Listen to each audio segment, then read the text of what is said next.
A finales del siglo XIV se produjo en Europa Occidental una gran crisis. Desde el siglo XI población y producción venían creciendo numerablemente, pero al llegar al siglo XIV la producción dejó de crecer porque había alcanzado el máximo de sus posibilidades para la época. Como la población continuaba aumentando, se sobreexigió a la tierra, provocándose de inmediato una baja importantísima de la producción.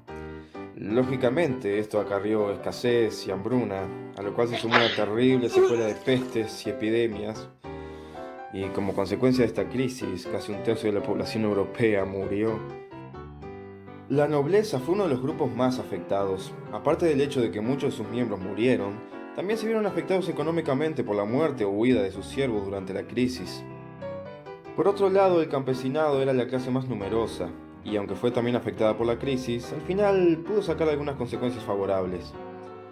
Muchos pudieron huir y otros perdieron sus señores, de manera que para comienzos del siglo XV, la proporción de campesinos serviles disminuía frente a la de campesinos libres. La burguesía fue tal vez la más favorecida, aunque la crisis fue particularmente grave en las ciudades, donde las malas condiciones de higiene favorecían a la propagación de la peste. Las actividades económicas de la burguesía no dejaron de ser apreciadas. Después de la crisis, el dinero comenzó a ser más importante, y los burgueses encontraron en esa economía una posición social más acorde con sus intereses, mentalidades, etc. Entre las calamidades que azotaron a Europa en el siglo XIV, hubo también largas guerras, como la Guerra de los Cien Años entre Francia e Inglaterra, que demostraron que la forma de organización militar de la nobleza ya no reflejaba la estructura política de las monarquías europeas. Los nuevos tiempos exigían ejércitos conducidos por el rey o en su nombre. Como ahora solo será importante en la defensa si estaba bajo la autoridad del rey, la nobleza fue perdiendo a lo largo del siglo XIV parte de su poderío político, en beneficio del rey.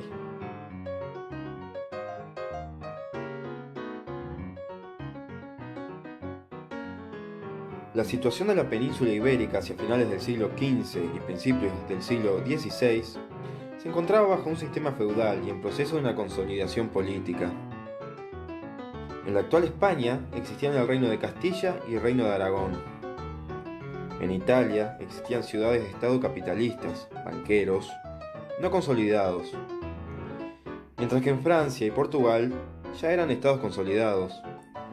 Tenían burocracia y un aparato burocrático centralizado que administra, ejército profesional, sistema nacional de impuestos, estados modernos. Por otro lado, desde el punto de vista de Oriente, a través de años los árabes obtenían de la India y Oceanía las especias, joyas, metales preciosos, oro y plata, y combustible, madera.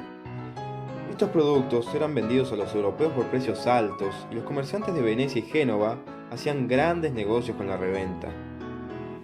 Pero, desde que los turcos tomaron Constantinopla, actual Estambul, los árabes ya no pudieron comercializar con libertad en el Mar Rojo porque Turquía cerró el paso a toda mercancía y clausuró las rutas mercantiles. Por consiguiente, quedó cerrado así el comercio de Europa con la India. Como los turcos cortaron las vías regulares del tráfico, se desató una verdadera carrera entre España y Portugal para encontrar nuevas rutas a través de las cuales poder llegar a las ansiadas especias. Encontrar nuevas rutas fue gracias a el espíritu aventurero que impulsaba a los hombres a conquistar o descubrir nuevas tierras para enriquecerse, el perfeccionamiento de la navegación, por la aparición de la brújula, la construcción de mejores embarcaciones, las carabelas y otros aparatos, permitieron a los navegantes arriesgarse a mares desconocidos, sin temor a perderse. El adelanto de la geografía y el convencimiento cada vez mayor de que la Tierra era redonda, y el anhelo de ciertas congregaciones religiosas de difundir el cristianismo en esas tierras hasta entonces desconocidas. Concluida la conquista en la península, la unión por matrimonio con la reina de Castilla y el rey de Aragón inició el proceso de unificación de los reinos españoles. La necesidad de oro y de metales preciosos por parte de la corona, el deseo de muchos nobles empobrecidos de rehacer sus riquezas basadas en tierras y siervos, y la búsqueda de nuevas rutas comerciales para la burguesía, estimularon a las empresas oceánicas de la España de los Reyes Católicos. Colón quería buscar una conexión con Oriente por el oeste. Pretendía mejorar su estatus y sus riquezas. En su primer viaje de descubrimiento, exploró la región antillana y sus archipiélagos: Jamaica, Isla de Santa María de la Concepción, la Fernandina y la Isabela, actual isla de Crooked. Más tarde, Haití y República Dominicana. Finalmente, el 25 de diciembre, la Santa María encalló en la costa noroeste del actual Haití, quedando inservible. Sus maderas se usaron para construir un fortín que fue llamado Fuerte de Navidad. Su segundo viaje fue la colonización entre los años 1493 y 1496, y su tercer viaje, paraíso terrenal, entre los años 1498 y 1500. Portugal era el estado en mejores condiciones para expandirse, ya que se encontraba en una ubicación geográfica estratégica favorable.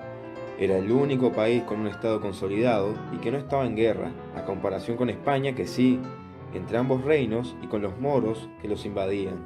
El rey don Juan I estaba interesado en la navegación, igual que su hijo, el príncipe Enrique el Navegante, que contaban con la suficiente tecnología para navegar zonas cercanas. En el Cabo San Vicente, el príncipe fundó un palacio, un observatorio astronómico y una escuela náutica, del cual Magallanes es egresado años más tarde. A comienzos del siglo XV, la corona portuguesa financió las primeras exploraciones. El príncipe Enrique reunió un grupo de matemáticos y cartógrafos para encontrar una ruta bordeando África para llegar a la India. Sus ansias de expansión lo llevaron a circunnavegar las costas del norte de África, donde entran en contacto y comercializan con los nativos africanos, recibiendo oro y huevo de avestruz, por lo que llamaron al lugar Costa de Oro. España tardó más tiempo que Portugal en iniciar la búsqueda de nuevas rutas comerciales. Esto se debió a las intensas luchas entre los reinos cristianos y musulmanes. Igualmente, los reinos cristianos españoles emprendieron la salida de Europa, como principal impulsor el reino de Castilla, de manera casi simultánea con la expansión portuguesa. Los portugueses lograron bordear África, cruzaron el Índico y llegaron hasta la India y China, mientras que los españoles buscaron la ruta occidental que los llevara hasta Oriente, encontrándose con el continente americano. Portugal y España se disputaban la propiedad del continente descubierto por Colón. Dividieron los dominios españoles y portugueses a través de una línea imaginaria, trazada de norte a sur, a 100 leguas al oeste de las Islas Azores y de Cabo Verde, llamado el Tratado de Tordesillas. Con el nombre de Grandes Descubrimientos, se entienden los nuevos territorios que descubrieron principalmente los navegantes españoles y portugueses, desde fines del siglo XV, en África, Asia, Oceanía y América, y cuya existencia desconocían o tenían vagas referencias. Llevaron hasta ahí su cultura, su religión y sus costumbres, divulgándolas. A este hecho se le conoce como europeización del mundo. La conquista fue una expansión del capital comercial europeo que permitió el fortalecimiento del mercado laboral y las economías metropolitanas.